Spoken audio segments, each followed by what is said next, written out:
Welcome to the ATX Pest Podcast, Episode 6, Ants. Ants are the most common issue that everyone deals with. It's the number one call that a pest control company gets, has been that way for many years, and will always continue to be that. Um, Ants are a big nuisance, especially here in the South with the fire ants. Some people can be highly allergic to them.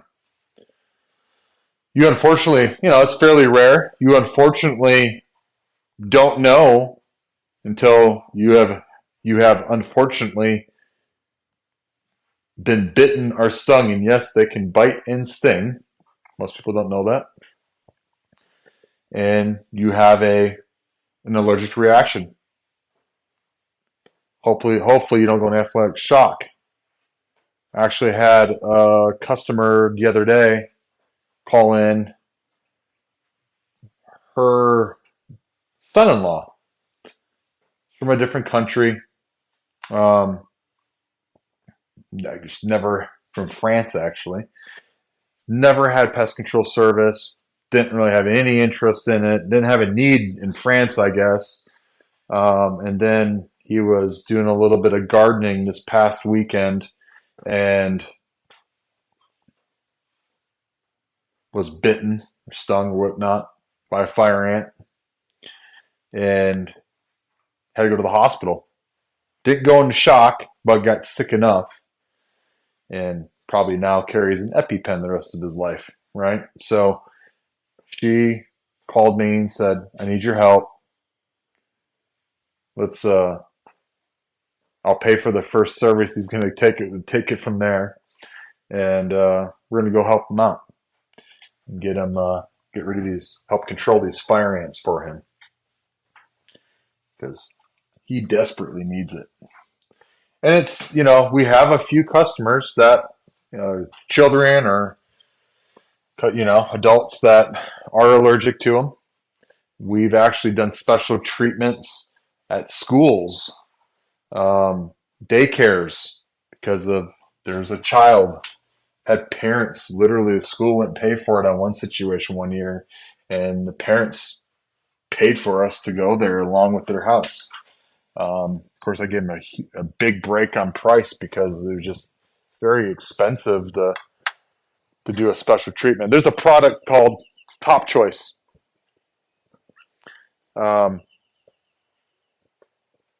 It's a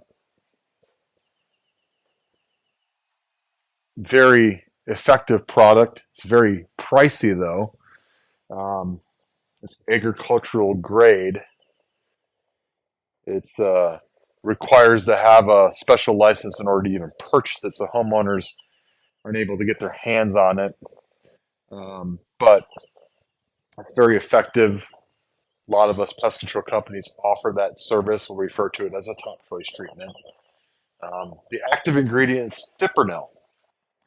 Fipronil is what is in different termiticides, but especially most people would recognize flea and like frontline, like flea and tick collars. It's minute amount in that actually, of course, but we put a flea collar on the dog, and it's active ingredients fipronil. So it's a very well known and used active ingredient and very effective actually, and it's the premier choice for doing any type of liquid application for termites. If you have termites, or you're doing something preventative for termites, you're doing a trench and treat liquid where they kind of dig around your house and dig a trench, and they do a liquid application. Or if you already unfortunately have them in your wall voids, they'll foam with termiticide. That's the active ingredient. Fipronil is. Some companies will use other versions, like an imidacloprid or a couple other different types of bifenthrin, which I don't recommend. But you want to use fipronil, in my opinion. That's all we use. It's the best, and you're gonna get your best results. So, anyways, there's a granular application. It's a full yard treatment. We do special treatments for that at my company, and there's a multitude of other companies that do the same treatment as well. It's very effective. I do it at my own house, and because I have dogs, and I don't want my dogs getting bit up by fire ants. But the other thing is too, us companies don't guarantee it, but it does help quite a bit, as well as other species of ants. It can affect them in a positive manner, meaning can help kill them and control them. But fleas and ticks, it can help out with that quite a bit too. So, pet owners, it's a good treatment to get done. Takes a few weeks to bond the soil, and from that point forward, you shouldn't really have hardly any activity. It happens, pop up around trees and things like bases of trees once in a while, and you know, company's gonna a warranty and come back and treat it. So, anyways, that's it's always a very viable option. Otherwise, pest control companies, we're warranting for fire ant mounds just because everybody does, and um, it's just kind of the nature of the beast, unfortunately for us. Um,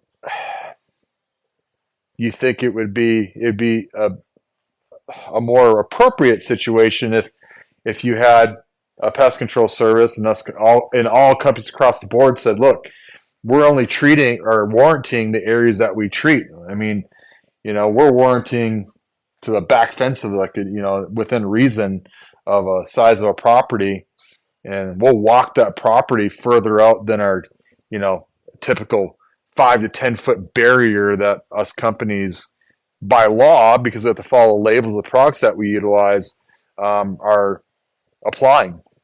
So, of course, if there's a fire ant mound 25 feet away from the house, 15, 20, 30 feet outside of that treatment barrier that we're reestablishing every time we come on a bi-monthly or quarterly basis, um, we're going to we're going to spot treat and take care of that. It's kind of a funny thing though to have a warranty to go back and treat an area, a fire ant mound that popped up when we did nothing to help prevent that in that spot.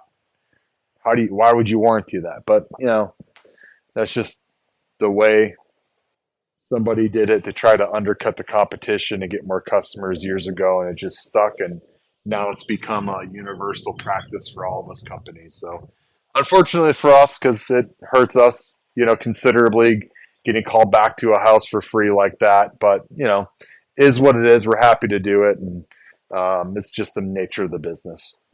So there's a lot of other things like that, and you just have to deal with it. So, but that's the reality. Okay. Um, the expectations with fire ant mounds is that you're always going to get them. Okay. Unless you do something, a specialized treatment like the top dress that we spoke about. Right. That's going to be the expectation. We can only treat them as they come. Typically get a lot of rain, and weather's favorable. All of a sudden you get that dirt mound. Now you ask yourself, why do I get that dirt mound? Well, because what's happening is you have a change in climate, temperature, humidity, whatnot, moisture. They are bringing those workers are going to bring those eggs to the surface and create that dirt mound. Essentially, what they're doing is creating an incubator to protect their eggs. Okay, so that's the reason they do it. Otherwise, they're going to be 50 plus feet underneath the ground typically. And they can go pretty far. They can go pretty deep in the ground. It's pretty amazing, actually, what they can do. But they can be very dangerous. They hurt no matter what, whether you're allergic or not. You don't want to get bitten by one or stung by one. So fire ants suck. So, and then there's a couple other species that we deal with. I'm not going to talk about every ant species, but I'm going to basically hit on the top three. Fire ants number one. That's they can bite or sting, so that's a no-no. So that's always something to be concerned about more than anything. Acrobat ants, which are the most misidentified ant there is. People think they're carpenter ants all the time, and oftentimes, including fire ants, can get in wall voids like acrobats as well, and they can kind of kick out like some debris, what we call frass and debris, dirt, and it looks like the remnants look like, oh my god, I've got carpenter ants, which in fact is pretty rare on this area. I've only seen them a handful of times and treated them a handful of times. They are around, but you don't see them often. I would say probably 95% of the time when someone says, I have carpenter ants, we go to the house and it's acrobat ants. Or some cases, it's been fire ants as well. So acrobats are pretty cool looking. Like red and get a black. I won't get all technical, but get a black and get a thorax gaster and all that. The guy is their rear end. Okay, it looks like a spade, like a teardrop. It's black in color, and it's pretty neat. They have like a little defense mechanism. If you see them trailing around and you go to disturb them, they'll raise their rear end up in the air, and that's kind of how they got the acrobat name. It's because it's kind of like a tumbler, like acrobatic. So they'll raise that rear end, and you won't smell it unless you get near a large colony and disturb a colony. But I have smelt it a couple times. Um, they'll give off a really pungent smell, but you're not going to smell that by just a few trailing and disturbing a few of them. But if you have a good amount of them, you get near their colony, it's possible to, if you smell a nasty smell, that's what you're smelling. Um, it's pretty rare that you get the opportunity to smell it, though. I've only encountered that a couple times in my career, actually. So one time was actually in the attic, which is a rare place to find them nested like they were in a whole colony. But in fact, I did find that one years ago, actually. But it was actually pretty cool. It was easy to treat, though. I was able to contact and kill them pretty quickly. But you'll see them trailing often, like on fences. They're the ones trailing on railings, fence posts, on your house, going up your house, and you see a whole line of them. They are big time trailers, and they'll trail. They'll get into gutters and leaf debris. Keep your gutters clean. That is a big conducive area for them. Any type of moisture, and of course, moisture around the house, around the yard, clutter, firewood. Get rid of that. Clean it up. Leaf debris, all that. This goes without saying for a multitude of different pests that I've talked about in the past, and we'll always continue to harp on this. It's because that's just harborage and moisture and creates food for them, and it's just ideal conditions. It's what they're seeking for. That's what they need, and they have that. They're going to be on your property, and you're going to have them. I have acrobat ants literally on my patio right now because I haven't done a treatment in probably about a month and a half. It's that time of year. I need to do a treatment. I can actually see your acrobat ants trailing right now in my front yard on the patio, and that's where I am right now, just walking around talking to y'all. But if you ever cut down a live oak tree, and that's primarily, I have a lot of trees on my property, so if you ever cut down a live oak tree, you'd be surprised. Almost every live oak tree is full of them. We redid our fences a couple years ago. Put some new, had to remove some of the rotted wood and replace it 2x6s and whatnot, and it was just plumb full of acrobat ants. So they're always around. So pest control companies, we do our best. Obviously, we have specific baits for them that we can bait around conducive areas like that, and by doing our treatment, creating our barriers, we can keep them under control pretty well. So not a big deal there. And then the other most common one that we get inside the house is the little black ants. Excuse me. They're actually called rover ants. ROVER.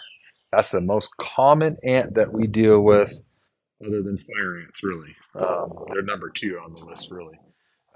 And they'll get pushed in from weather. They're foraging for food. Keep the crumbs up, dog dishes up, keep everything as sanitized as well as possible. And even then, you might get them. Oftentimes, they can get into the wall voids after rain and moisture. And, especially if you have leaf debris, keep it all, take all that aside. Let's say you have a perfect landscape, um, but they get in your wall void. So, pest control company comes and does a service, or you're spraying yourself. And what happens is, we can't always detect every single little bug where everything is, right? So what happens is they end up getting pushed inside the house. And now you have rover ants that kind of got pushed in. They already were in your wall voids, but now they're popping up in your kitchen and pantry or something of that effect, and are in a room, whatnot. That happens throughout the year. We'll get several calls after a service, a few days after, a week after, a couple days after, next day sometimes. Hey, I got some ants inside. You guys we're just here. It happens.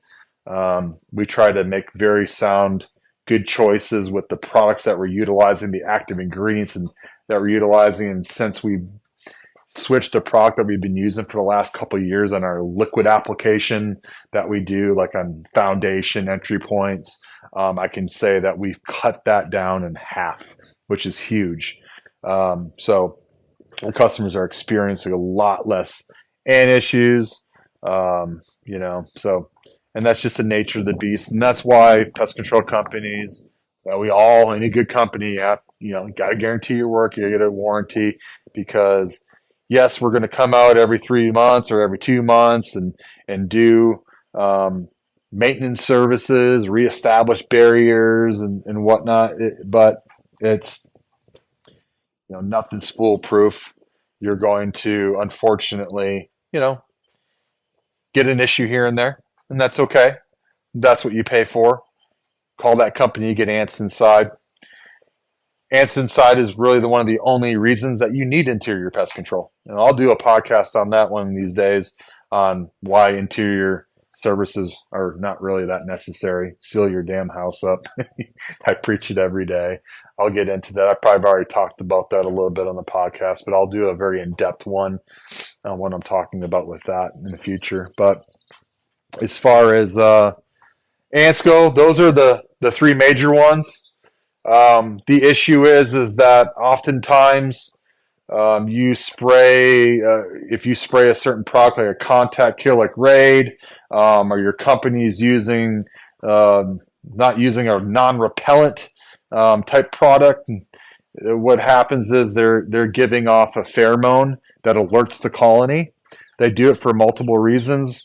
In this case, it would be danger, and they can break off what we call like budding, and they'll start a secondary satellite colony, and now you have ants in a different portion of your home, inside, or and it's just much more difficult to take care of. It makes the problem worse, and it'll kind of cancel. If you're spraying Raid or anything like that after your pest control company because you think you're helping the situation, think again. Please don't do that. You're canceling out that product essentially. Okay, you're making the problem worse. So be careful of that. Don't buy Raid. If you're going to be a do-it-yourselfer, there's better options. Call me. I can tell you a couple things that you can purchase on your own, and so as long as you're doing that safely, and I come to the conclusion you're competent and understand what you're doing, I will give some free sound advice on stuff like that. But primarily with these things, you need to just have a pest control service. The reality of it is, it's not just this ant problem one time that you might have. Wasp nests are building up, scorpions, fire ants, all the earwigs, all, seasonal pests, all these different issues. You get a pest control service for a few $100s a year, you're covered for all that. They're going to come to your home regularly. If you don't have a company, I suggest you look into one. what they have to offer. Try to find a full service company. You want me to help? Call me. I have a company. I'll be obviously glad to help you guys out. Give you a free quote. But don't have to choose me. There's a few other good companies out there. So hire one of them, for crying out loud. You know, take your home and your yard back, and don't have to don't worry about these pests, in all these different situations, and you don't have to worry about having to fool with it yourself, and you'll have a warranty. Just there's just some things that I feel like you need to hire for and let the experts handle. And everyone thinks they can go pick up a product from Home Depot and do their own pest control, but they're that's not the case. Not with they think that about us. I guess some people think that we're just whatever, but we don't get a we're like Ronnie Dangerfield. We don't get a lot of respect sometimes, and neither do lawn people. But we have a great amount of knowledge and experience, and there's a multitude of different products that are right to use, and there's depends on species and of ants. What bait do I use for this? What equipment? What application? Liquid or gel bait or granular bait? I mean, there's a multitude of things that you need to know, and to most importantly, do the job safely. So, if you have any questions on any of that, I hope this helps. I'm here. You can give me a call like always, 512-588-2998. There again, I really appreciate y'all listening to me babble once again. I will hopefully come up with something good for next week, episode 7. Y'all be good.